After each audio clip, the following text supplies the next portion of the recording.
What is up, YouTube? It's me, the Artisan MC, here on a late night to give you my reaction to Avatar Fire and Ash. Well, freshly home from the movie theater, had time to drive home and think about what I wanted to say about this movie and what I thought of it for the most part. And I can tell you this, I went and saw it in IMAX 3D. The theater was full. And I can say I got the answers to a few of the questions that I had. I got a couple of questions opened up for me that I didn't have before.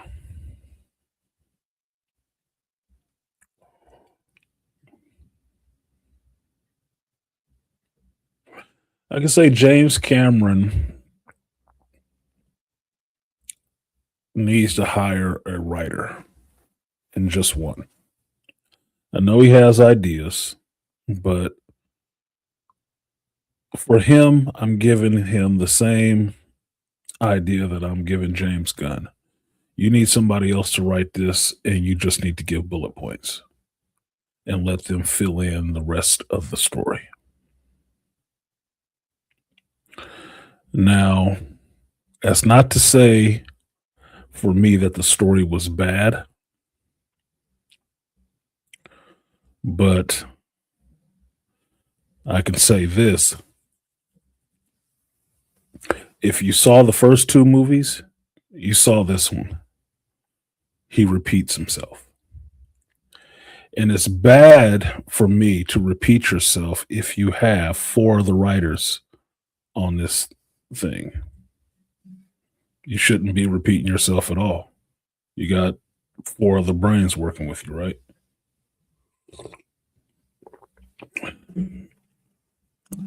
Now, like, share, subscribe, support the stream if you feel so inclined. I will keep this pretty short.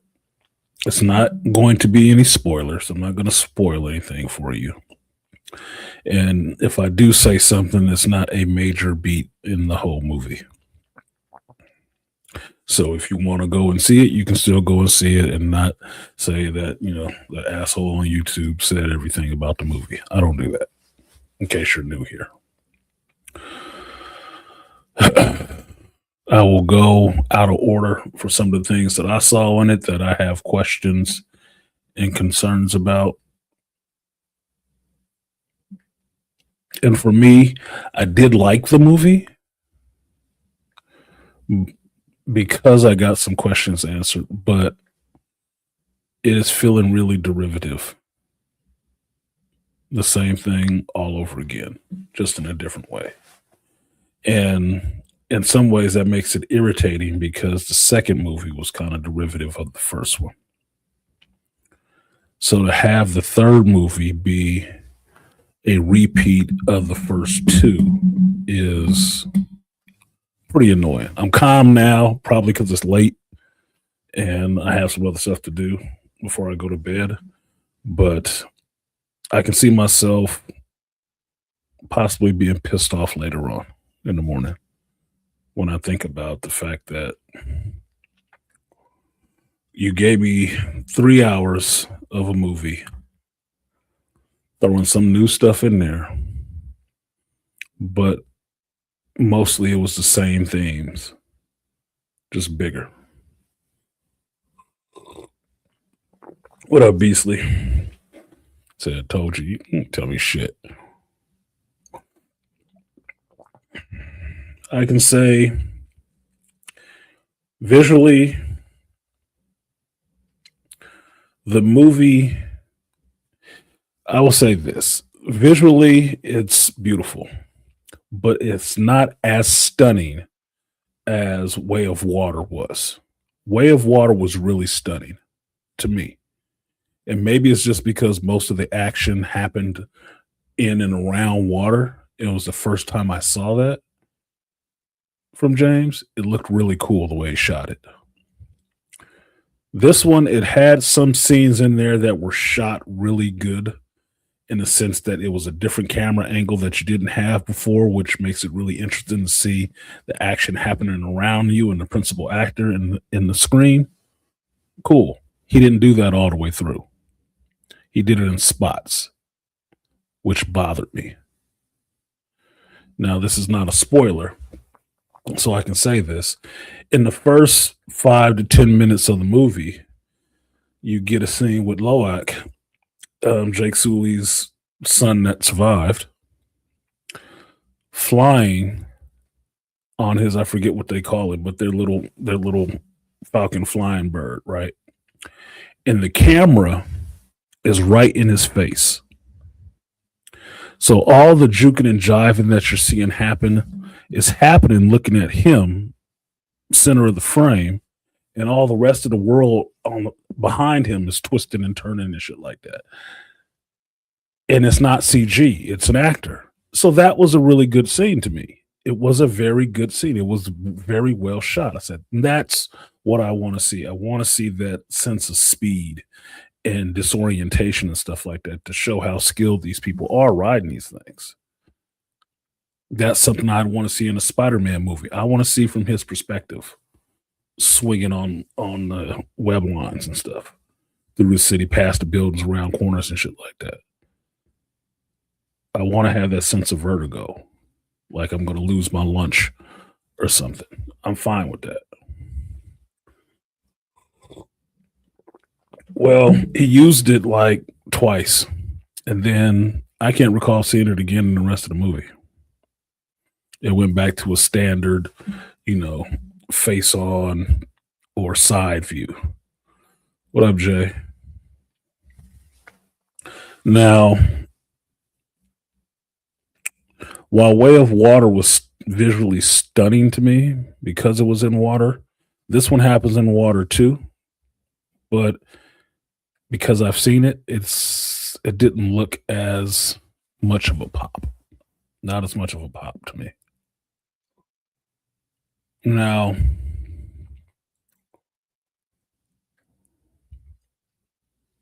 I could say there was a part in this movie that really choked me up. Really choked me up and really got me in the feels. One part. Now, that's not a criticism necessarily, but that scene was very well acted and you felt it. Possibly two scenes. And it centers around Loak because a lot of his journey. There is no spoilers in this, Jay. I don't even know who the hell you are, but don't come in my chat room telling me I'm having spoilers. I don't do spoilers. So obviously you haven't been here before. I don't do spoilers. It's not a spoiler. So fuck off. You don't need to tell the chat room who you're leaving. Nobody knew who you were anyway.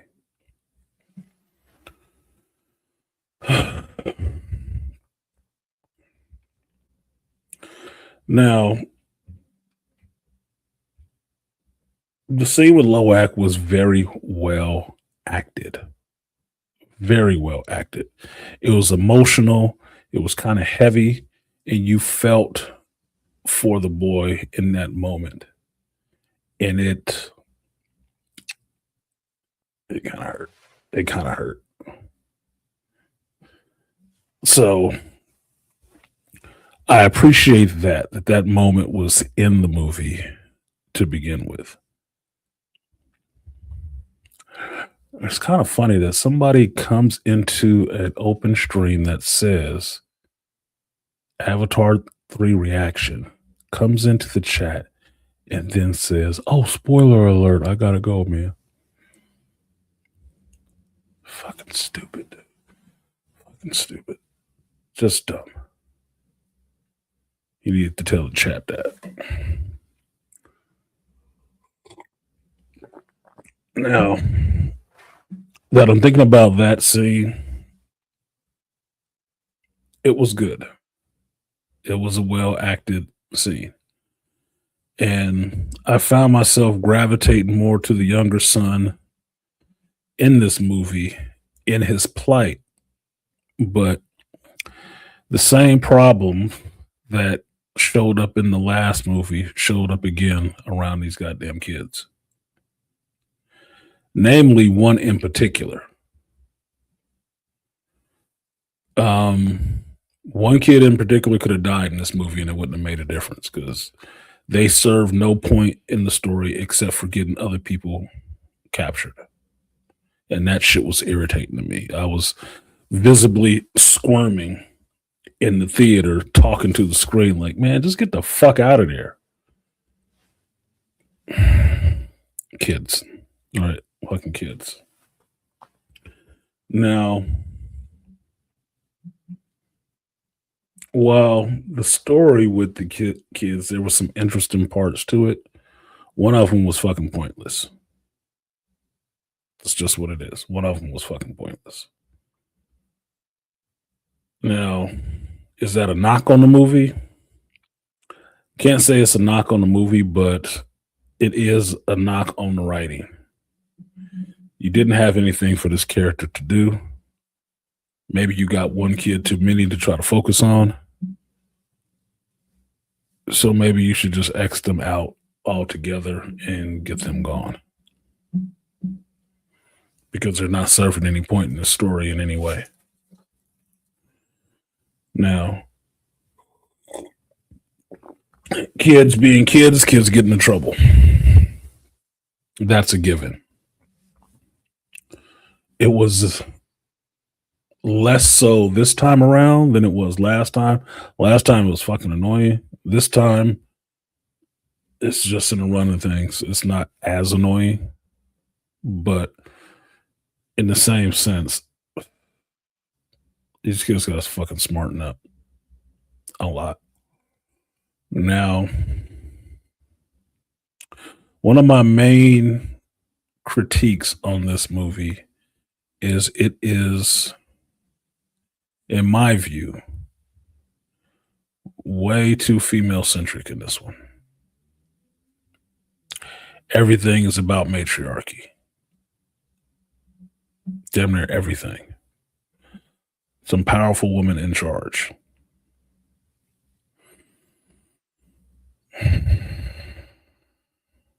That's a bit bothersome the fifth time in the movie you see it.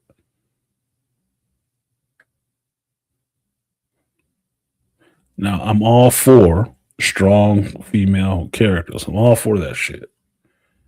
But they ain't running shit everywhere. And for me, this time around, it got all the way down to the fucking animals. That's a bit much. I kind of resisted the subliminal messaging, whereas the big whale creatures, excuse me, they have the bulls that everybody wants to hunt, which are the boys. But the females are so much larger than them and in charge, like 3 to 4 times as big as them. And I'm like, how can they get that big? Oh, I get it. They killed all the males first. So now who's left but all these miniature ass males and these big ass broly women? That is too much of a telling of our times, which bothered me a bit. Towards the end of the movie, it was bothering the shit out of me. Yeah, I noticed it. I couldn't help but notice it. All these tribes of warriors and all the rest of that shit. And every time we show up, it's a woman in charge of all of this shit. And I'm like, bullcrap. Bullshit.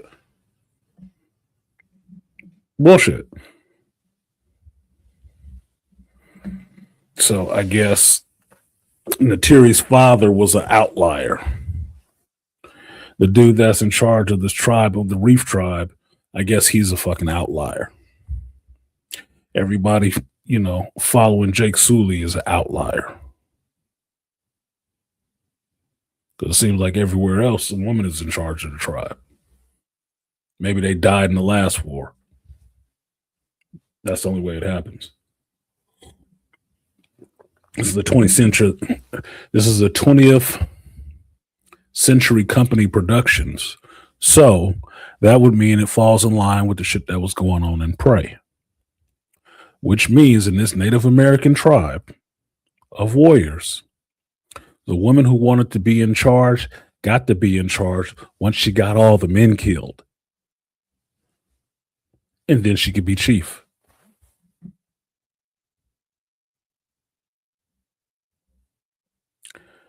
I'm not buying that shit. I'm not liking that shit at all. No. It didn't take completely away from the movie, but it did stick out in my mind as something that I fucking noticed. Now, the other thing I thought was funny in a ha-ha sense, you already saw it in the trailer, so it's not a spoiler, but the flying ships and stuff, and the people on the flying ships, which I thought we would spend more time with. Once we meet them and they leave the reef people and they're going on their way, they're traveling caravan, right, of traders and stuff. And they leave, and I'm sitting here looking at this shit and how beautiful. Okay, it looks beautiful. I'm not sure how they work, but okay, it looks beautiful. Would these be constituted as air nomads? Because they just keep moving and trading, so they would make them nomads. I'm like, boy, you cannot keep from ripping off the last Airbender. Like, goddamn, it's bad enough you stole the name. Now you're just gonna keep pulling off of it a little more. Like, oh, we got air nomads in this one. I'm like, fuck you, James. Like, for real, bro. Stop it. Just stop. Like, I don't know what it is with you Hollywood people over at Disney or whatever. Like, y'all can't create, you just steal. And that's just, I guess it's just the way of things now. You motherfuckers just steal from other better properties to keep yourself at the front. God, this system has to fall apart at some point. You can't keep doing that forever. I just want to believe that you can't. That there's no fucking way you can do that forever. Now, like I said, it's something that bothered me. It didn't take away from the whole movie, but when I saw a scene and looked at it, I was like, air nomads. Okay. it just kind of did. Now, one of the questions that I got answered for me that was fine, which was a big one that was shown in the trailer, which was about Spider and how all of a sudden Spider is able to breathe on Pandora. I thought it would come in and be a bit of an issue. It have to be something there on the planet. Well, obviously, I was right. Which is cool because you can't have him running around with a mask on for another whole 3 hours of movie. That's just a waste of time. We got to move this shit along in some kind of way. So that question was answered for me. The other question that I had was about what was happening with Quaritch. Why was he even bothering to go meet with these Ash people? The Ash people were a bit terrifying in some ways and really dumb in the other one. But that's what happened when you raise a tribe around one woman who wasn't a warrior.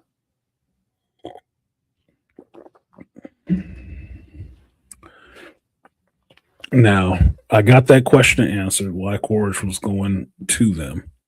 And I was right. They end up, which is not a spoiler. I don't even think it's a spoiler. They end up working with the humans. Okay, you kind of saw that in the trailer. They were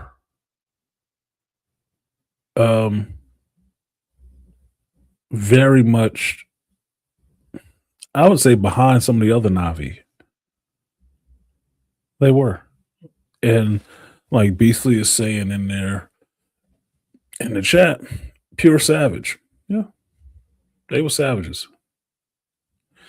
And for me, that takes away from this whole idea in the Avatar movies that we're basically seeing Native Americans, right? They basically, stand in for Native American tribes. Well, this tribe were savages.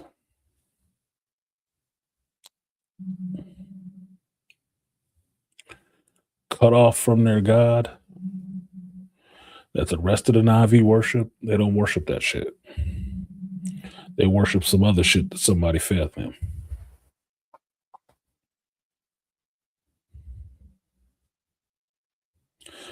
Which kind of seems ridiculous because they don't have any old ways to fall back on.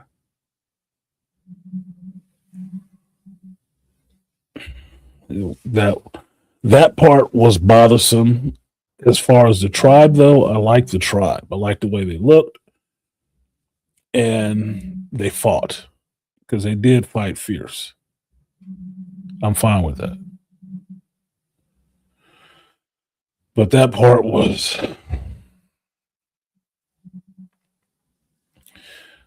basically, if you've seen the movie, The 13th Warrior with Antonio Banderas, it was like those guys. The ones that come down from the mountain, raid, and then run back up to the mountain. Everybody thought it was a dragon. They're kind of like that. One matriarch and a bunch of fucking hyenas.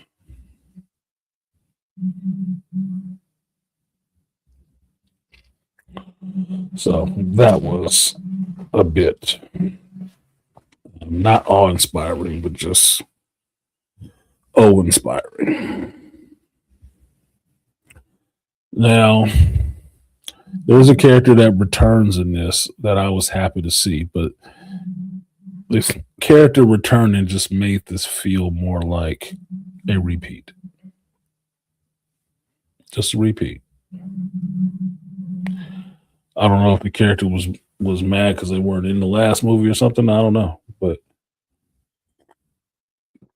them showing up in this one, I was happy to see them, but they were being given short shrift in this too. That's a good way to put it. Not to spoil anything. Now, another thing I did not like about this movie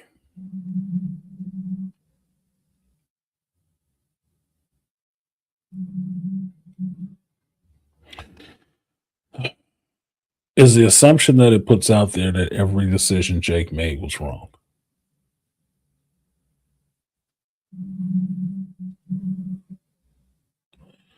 And I'm not necessarily for that one. Now, true enough, from his decisions, a lot of Navi and human beings have been killed. A lot. Possibly a lot more than was happening before he became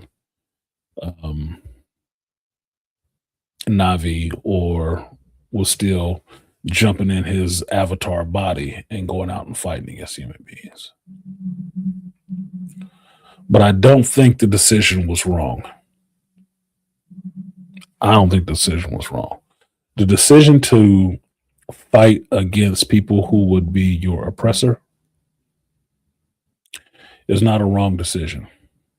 Yes, it may cost lives, but To me, it's never a wrong decision to stand up for yourself. Never.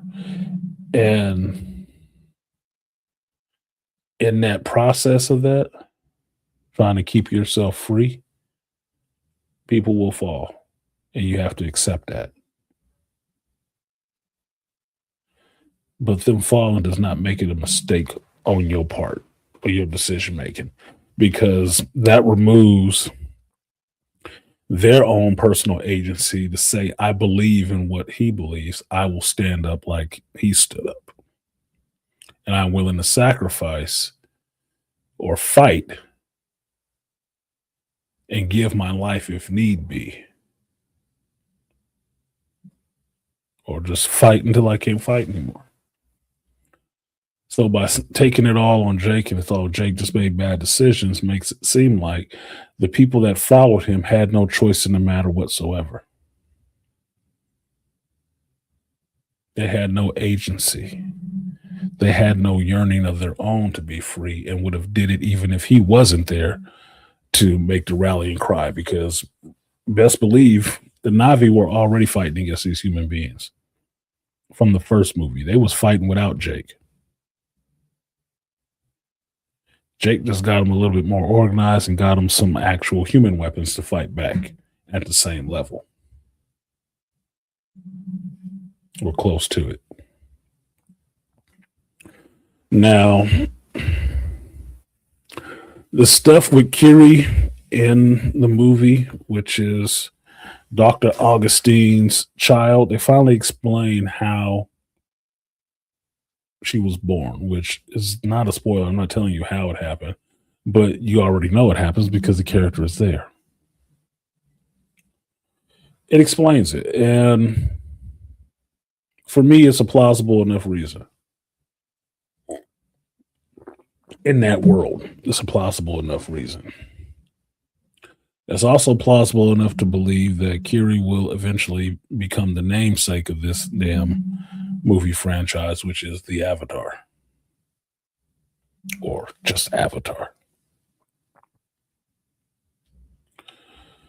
In the world of Pandora, Kiri is the one, and you kind of figured that out from the last movie. She's going to be the one. She can jack in and do stuff with the planet that nobody else can do.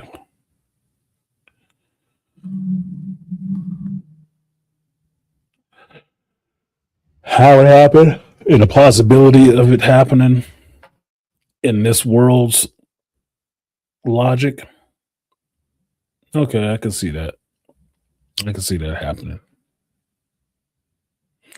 Definitely the chosen one. She was, literally.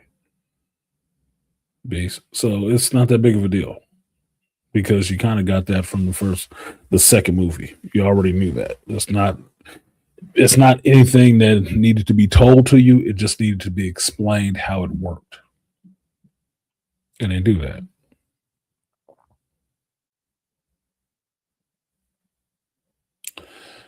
Now, there is a scene in this movie that made me think of, I think it was 2001, which I think if I was sitting closer to the screen, or if I was watching this at the Sphere, it would have been more disturbing and frightening in some ways. But because of the seat that I had is a little further away, so I could see the whole screen with my 3D glasses on, it looked really good. But I wasn't stirred in the sense that I was like, oh, wow. Not really. It looked awesome, but the imagery was making me think of another movie, and that's what was taking me out of it, of that moment. Tough luck, James.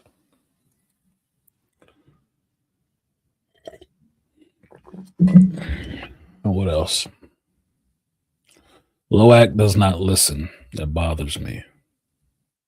Like I was joking about on the Hero's Journey today, the Navi kids need to have their ass whooped to learn how to follow directions.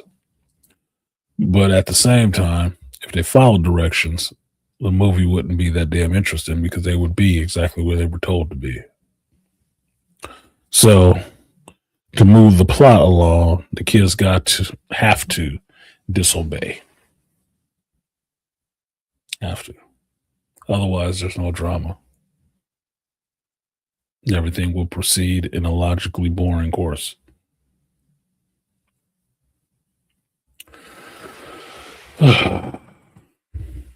So all in all, it was 30 minutes.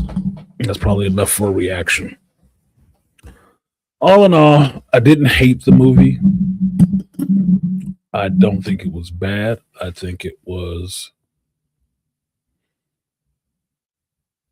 more of the same that you already saw, which in some ways is conflicted to say it's actually bad because I went through that with The Matrix. Excuse me. Matrix Reloaded was similar to one, which is more of the same, just bigger. Same stuff, just bigger. James Cameron did somewhat the same thing in this movie. He just repeated movies 1 and 2 to do it. There are some interesting parts in there. There are some story parts in there that I'm interested to see where they go and get to the next movie. And some other stuff is like, dude, this just can't keep happening the same way. Look, that's 3 times, motherfucker. We've seen it 3 times. You need to think of a new foil or formula for how this is going to go down, because you cannot do this 4th time. I don't want to see in another year or 2, because maybe he was filming this one and the next one at the same time. But whenever the 4th Avatar movie comes out, because it will come out, I do not want to sit there and watch a 3-hour movie that's a repeat of 1, 2, and 3. At that point, I will stop the bus and get the fuck off. I'll be done with you, James, and Avatar altogether. It is an interesting world. It could be fleshed out a lot better if it was a series. But because the special effects take so much and cost so much, you probably can't do this on a regular series and keep it at the same quality. So you're kind of fucked. You've made it so innovative that it can't be replicated on a small screen. Because this story in this 3-hour movie, that could have been 8 episodes on a streaming service. It might have worked better.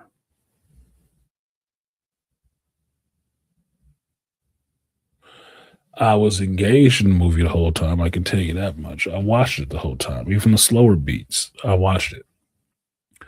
And there were some scenes that you didn't know which way this shit was going to go whatsoever. Those were some really good scenes. Who wrote them? I don't know. I don't think they were James. It was one of them other 4 people that was writing it, because I don't think that was James Cameron writing that shit at all. But it was a strong scene. There's a couple of scenes in it that are really strong character-wise for acting. I don't think it was James writing it. I don't know. He might have directed it, but he wasn't the one who wrote those scenes. I don't think so. I don't think so at all. He needs some help.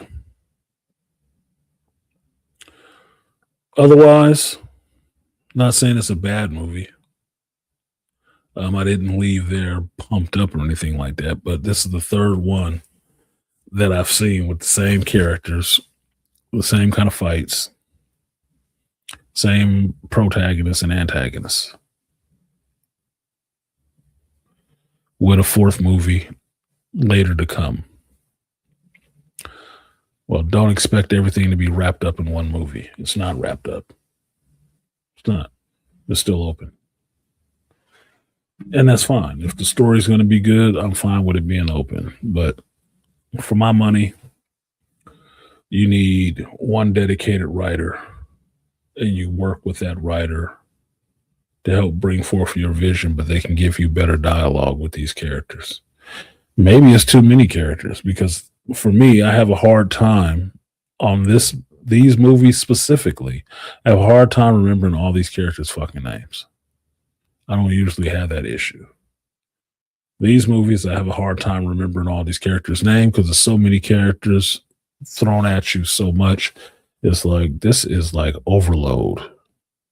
It's like being at a cocktail party. You're supposed to remember all these people. There's 200 people in here. It's like, look, I'm not going to remember all these people. Why are they even important? Or a wedding, put it that way. This is my uncle's sister. This is my auntie. So and so. Like, can we just break it down to the all family and move on? Yeah. So that's what it was. It wasn't terrible, but it was more of the same shit that I'd already seen before. Not enough of new stuff and new material. So that's kind of disappointing, James. But that's it. That is my reaction to Avatar, Fire, and Ash. Basically says separate the kids from the adults and tell a new story with them personally. Yeah. If it could focus on the kids solely, that would be cool, but these kids are fucking morons most of the time. They're not competent enough to be out by themselves. They would get killed, captured, held hostage, something, which you would want the adults back. Because I can say this before I end it, since Beasley threw something in there at the last second. I like the dynamic between Quaritch and the witch from the Ash people being together, being like a dark version of Jake and Neytiri. I like that. I like that mix up because that Ash chick is crazy. She crazy as shit, but she down for the funk, man. She down, and she don't care who it is. Navi killing Navi don't mean shit to her. So I like her having someone to play off of. And between her and Neytiri in the movie, you know, like these two bitches gonna have to fight. They're gonna have to get down and dirty, bro. They look, girl fight. I need to see it happen for real. It needs to just go down. It does. Because they're both really fierce. They're both really fierce and really devoted to what they believe in, which is ideologically at opposite ends with each other. But in a weird way, there is some similarity in both of them. If they sat down and talked, they probably would find some similarities in them. But in the meantime, they can get this fighting shit going on because look, Neytiri, you already know Neytiri down as fuck. She down as fuck. And she got a lot of bodies on her, bro. She got a lot of bodies on her. Humans, Navi, she got a lot of bodies on her behind her, bro. So I don't know about the Ash chick, but she did some dirt in this you've seen. So they could probably go at it, man. The two lionesses just fight it out. The same way Quaritch and Jake can fight it out. Just get it. Just let it happen. And let the chips fall where they may. Try to stop saving everybody. That was the best part of the movie. Yeah, for some extent, it was the two of them. So, and she looks interesting. Right? I like the way she looks because she is a bit unbothered by any of this shit. Any of it. Oh hell no. Natiri about that bow and arrow, bro. She about that life with the bow and arrow or a gun or whatever. She gonna fuck you up. That's just what it is. And we already saw in the last movie Natiri goes crazy because she went Wolverine bloodlust on the motherfuckers. Like, leave her ass alone. Y'all ain't took enough from her. Natiri about one more day away from like fuck all of y'all. She one day away, bro, and everybody can get it, and I'd be here for it. Um, I like to see in the next movie more development with the kids in a positive direction, that they're more capable. Um,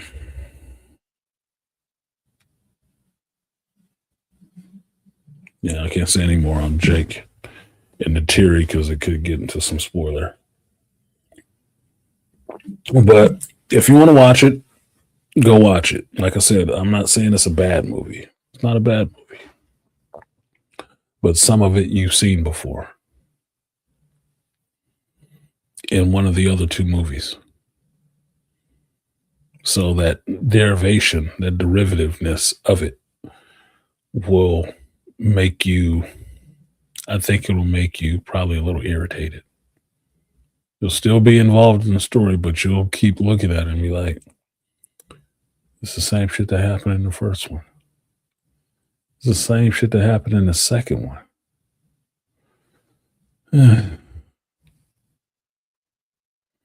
So that's what it'll come down to. So with that, I'm going to go ahead and get out of here.